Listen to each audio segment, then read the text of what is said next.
Hello everyone and welcome to my channel.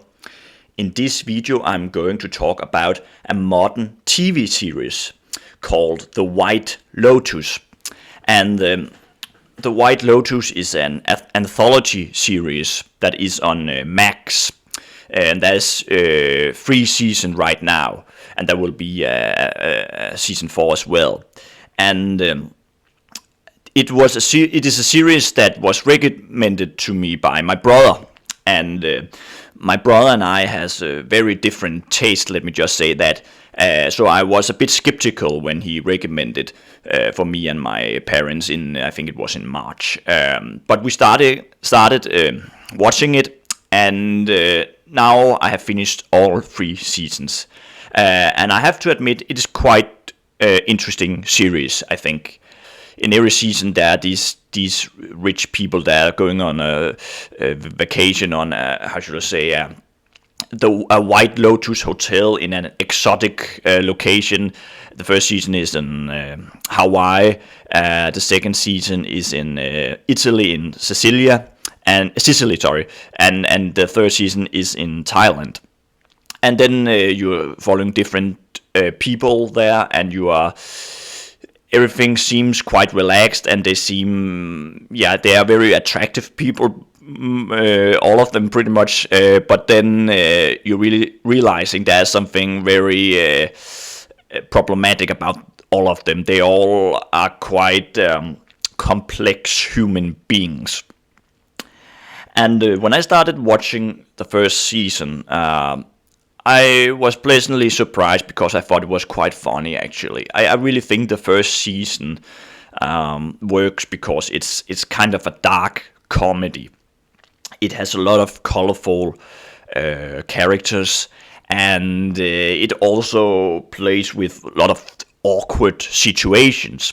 And this series is written and directed by Mike White, who I'm not so familiar with. I know he has written both stuff for movies and television, and have directed stuff as well, but I've not really seen that much of his work. I think he wrote a screenplay for a film called The School of Rock, with Jack Black, and I have seen that when I was a child, but I don't really remember that much of it.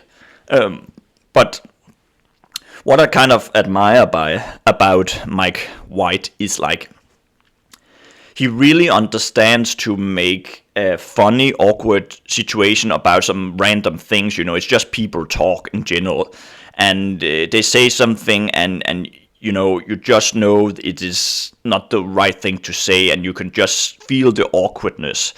And he's at the same time also really good at building tension in these funny scene. So even though it can be funny, it is also makes you feel a bit, how should I say, disturbed, because you're thinking where this going to go. You feel there is something dramatic is going to happen.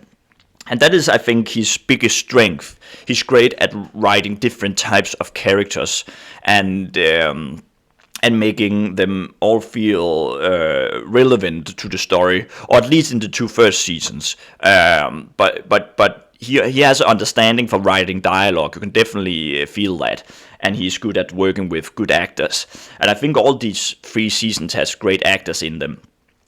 But the first season, I think, like I said, it works primarily because of the comedy. It's not the greatest story in the world, but I think it's a good show if you're just watching it as a dark comedy. It can kind of be, I don't know if I can describe it like this, but it kind of feel like a mixture of Faulty Towers and then a crime series, a whodunit, because you can definitely see in the first season there is a hotel manager played by Murray Bartlett, and he's very, very funny in it. But you can definitely feel he's almost a bit like John Cleese in Faulty Towers. But it's not like I don't mind it. It's just, and perhaps it's not even intentional, but I really see the similarities. But he works, and he goes through some bad situation, let me just say that. But he's not really good at his job. But he's not as angry as John Cleese in Fawlty Towers. But maybe in the end. But you have to see it to really. I think you will understand what I mean. But he's very good, Murray Bartlett. I think he's one of the highlights of the first season, together with Steve Zahn, who plays this father in a wealthy family who thinks he says some very inappropriate things, but it's very, very funny. And in the beginning, he thinks he has cancer, and that's not funny. But the way that what he goes through, it's like it's quite hilarious, but in a in a cringe way, and also quite pleasantly surprised. In the first season, there's the actress Alexandra Daddario. I am not so familiar with her stuff. I think she's been in the first season of True Detective. I've seen her in that, but otherwise I'm not so familiar with her or her stuff. But she really gives a good performance because she has a nice development. You kind of feel like she is this very pretty woman who's just, happily married, but then suddenly something is going to change. And I think she's quite good. A small issue I have with the first season is like there's one episode I think it's dragging too much. There's not so much happening. It's only like it's a lot of sex and drugs in it, and I'm not so keen on watching that if it just repeats itself. But that's an issue I have with all 3 seasons. There's always a bit of too much. Perhaps too much sex, alcohol, and drugs. But I think.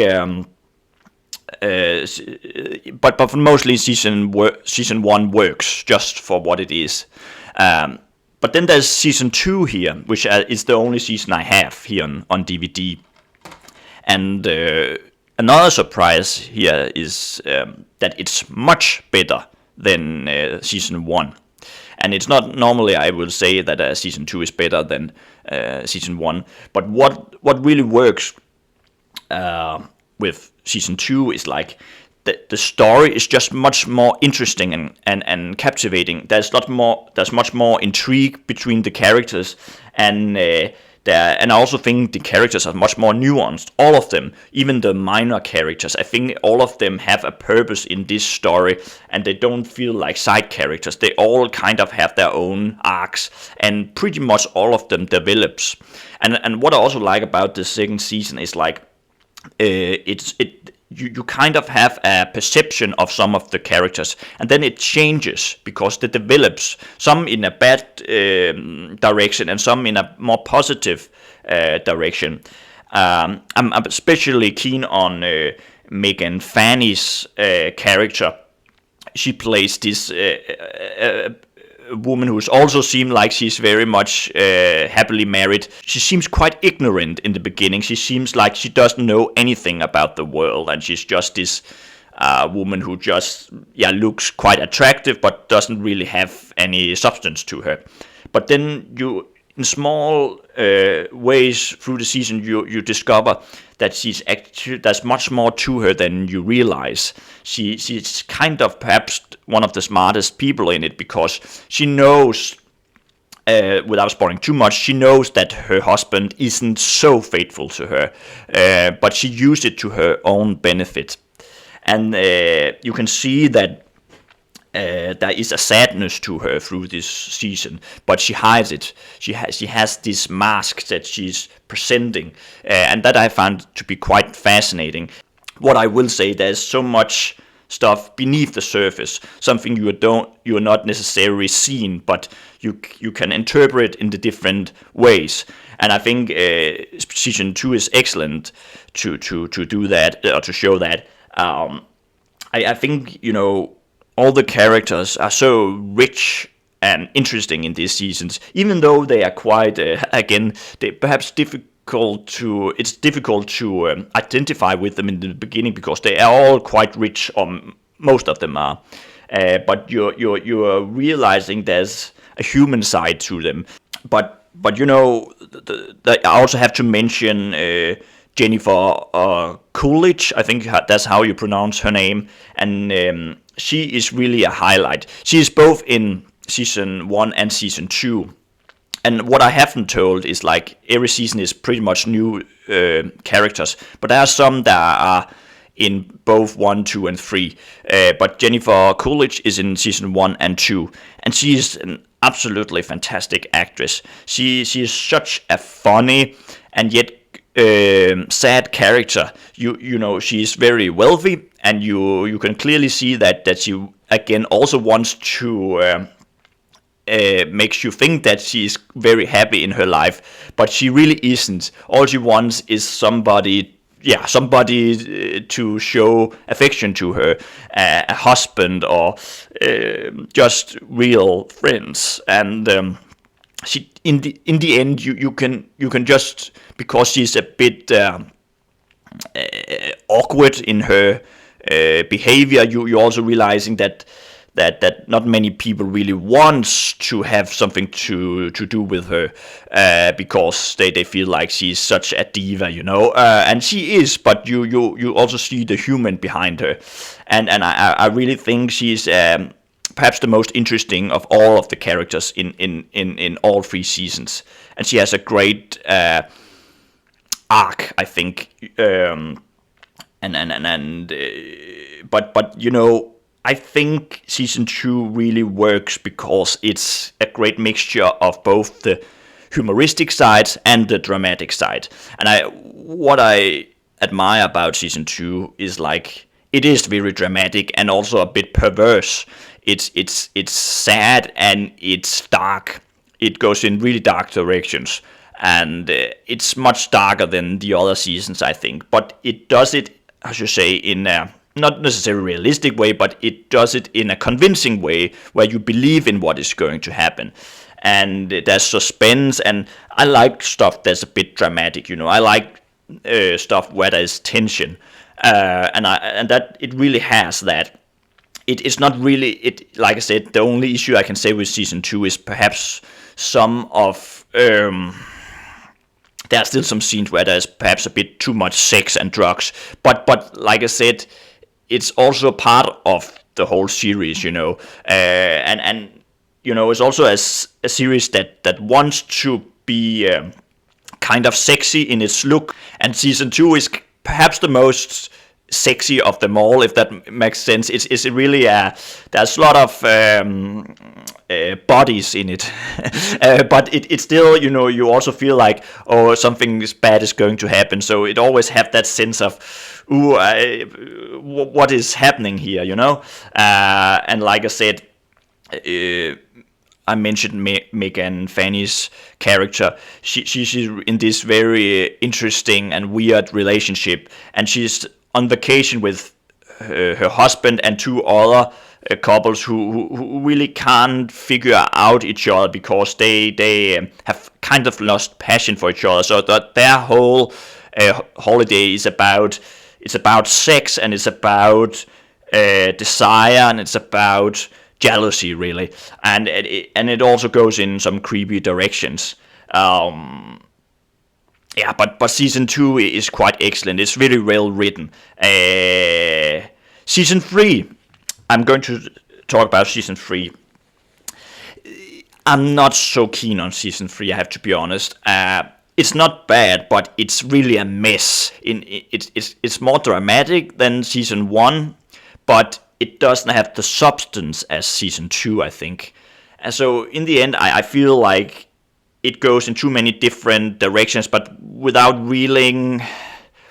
It doesn't really have so much development, and the characters, they are very, you know, I think the actors are very good in it, and it also has some really funny scenes, but they're just not so interesting, and the conflict seems a bit too far-fetched in some situations, and I think some of the situations is also like there's a conflict, but then it just ends, you know. There's not really a resolution to them, and I feel it's a bit of a pity, and there's also some in season 1 and 2 where it's never going to be so dramatic as you think, but it does it in a more clever way, and in season 3 I don't think it does. It feels more like they didn't really have a plan for them. It's like I said, it's not bad, but there's too many episodes in season 3. I think there's like 8 episodes, and in season 1 it's 6, and season 7 is 7. Season 2 is 7, but I think 8 is too much. I think it could have worked with 6 or 7 episodes, and it wouldn't change a thing. The only, I like Amy Lou Woods and Walter Gottschings, I think that's how you pronounce his names. Their relationship in season 3, I think they have the most fun and interesting relationship in the season 3, and it also ends up in a way where I think it makes sense, and they are really good actors, those two, and also Jason Isaacs, he's in it, and he plays this father to this family where he goes through a very desperate situation, and he's very good, and I also really much feel like he has a great transformation in it, but there are also some things that just repeats itself, and that's the thing with season 3, is like it's just repeating scenes over and over, where it feels like you have just seen the episode before, and it doesn't feel as new and original as the first 2 seasons. So would I recommend season 3? Only if you really love the 2 first seasons, or like it, and you feel like I will give it a chance, because it's definitely not bad. I can't really say it's good either. So how should I say, my ranking or my feelings towards them is like season 1 is good. I think it's good. It's not. I can't really say it's great, but it works for what it wants to do. Be entertaining, have comedy, and then some a bit dramatic, awkward situations. But I don't think there's so much substance in it. Season 2, I think, works both as a thriller, a comedy, a farce, and a satire. I think it works on all different situations and aspects. And I think it has a lot of substance to it, and it has a quite also complex story, I think. And season 2 is great, I think, and the 3rd season, I think, it's just okay. But that is my thoughts on the White Lotus, and let me know in the comments if you have watched the White Lotus and what you think of all seasons. And if you haven't seen the White Lotus, then I hope I have perhaps made you curious to watch it. I hope you will all have a very nice day. Bye.